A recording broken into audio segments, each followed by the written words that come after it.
So let's say someone specifies a power series by just saying a sub n equals 1 over n factorial.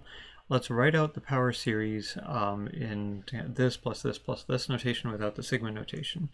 So where should we start? Well, it didn't say to start anywhere other than the default, so we should start at n equals 0. That's our default now.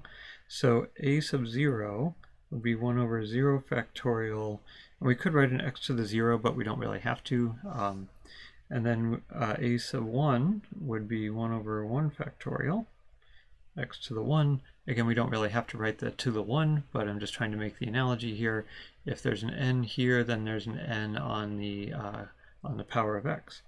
And then 1 over 2 factorial times x to the 2 plus 1 over 3 factorial times x to the 3 plus dot dot dot. Once you've established the pattern you're writing, you can just say plus dot dot dot. Is that a series we've ever seen before? We could think of it as 1 plus x squared over 2 plus x cubed over 3 factorial, etc. And we saw when we were doing Taylor polynomials that this is basically the e to the x Maclaurin series.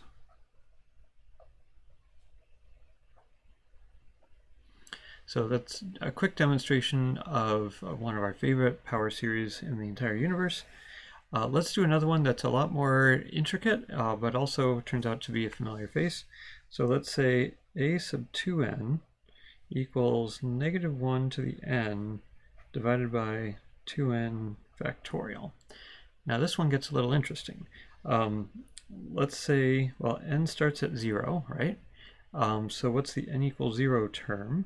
That would be a sub 0 equals negative 1 to the, well, now we have to think, what is n here? A sub 0 means that 2n must be 0. So if 2n is 0, then n has to be 0. So the power on n here, the power on negative 1 has to be 0.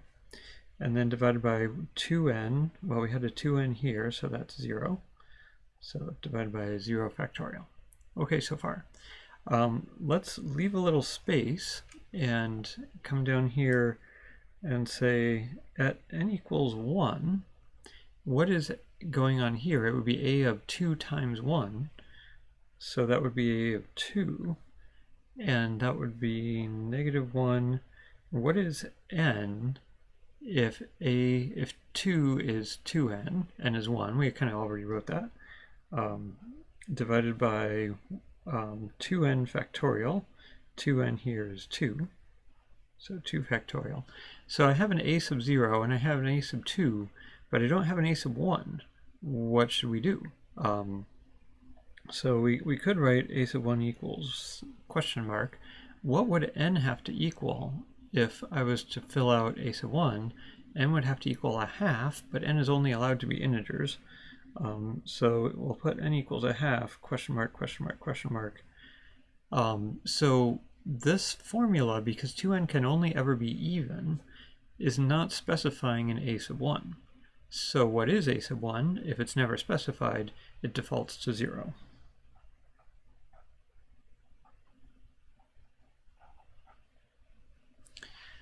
So then we've got a sub 0, we've got a sub 2. What do you think happens for a sub 3? Again, it would default to 0.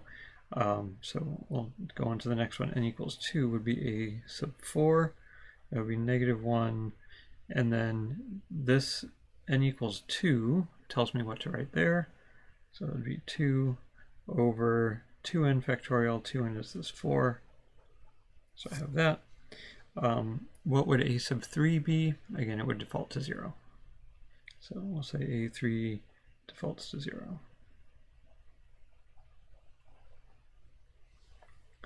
So do we have kind of the sense there? Maybe it wouldn't hurt to do another one. How about n equals 3? That would say a sub 6 is negative 1 to the 3 divided by 6 factorial. And again, a sub 5 would default to 0.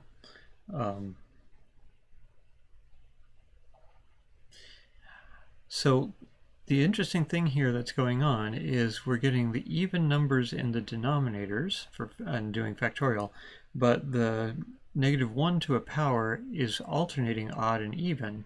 If that was just all to the even power, then -1 to even is always +1, and we might as well not even write that term. So this is a way of having one thing increase by one step each time, so we're getting odds and evens alternately, and the other thing just being the even numbers. So if we write this out in a power series kind of like we did up here, let's do that. Now when we're writing power series, it's nice to try to keep everything in nice neat columns. So I'm going to do that the best I can.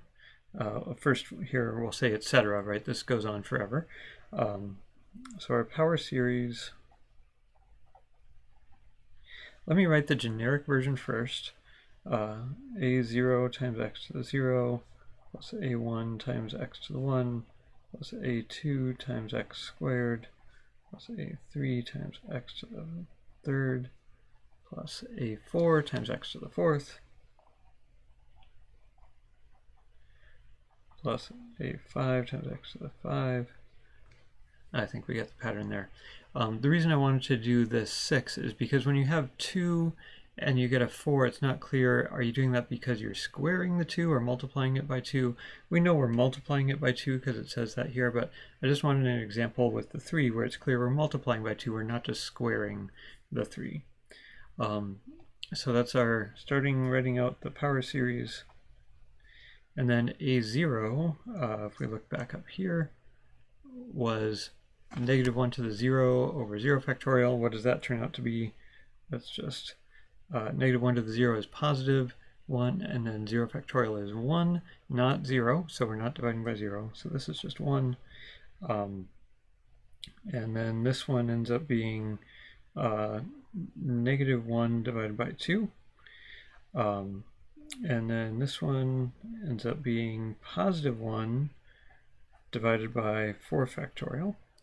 There's no use multiplying out the 4 factorial to get 24. You can just leave it as 4 factorial. And then this one is -1 divided by 6 factorial. So here we've got a 1,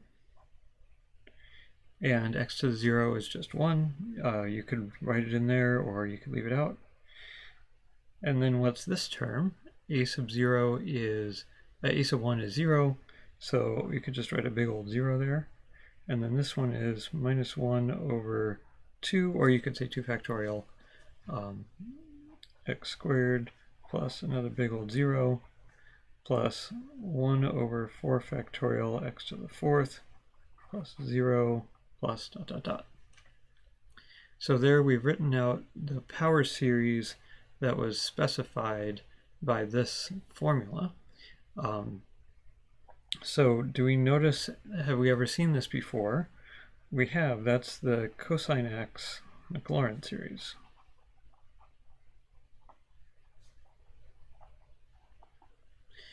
And again, we can remind ourselves that cosine has what's called even symmetry. It's symmetric left-right across the y-axis, just like x squared is and x to the 4th and everything.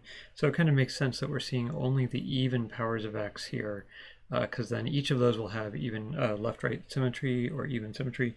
And x to the 0 does count as an even power. 0 is an even number. In the next video, we'll talk about sine, and then we'll talk about some other common power series.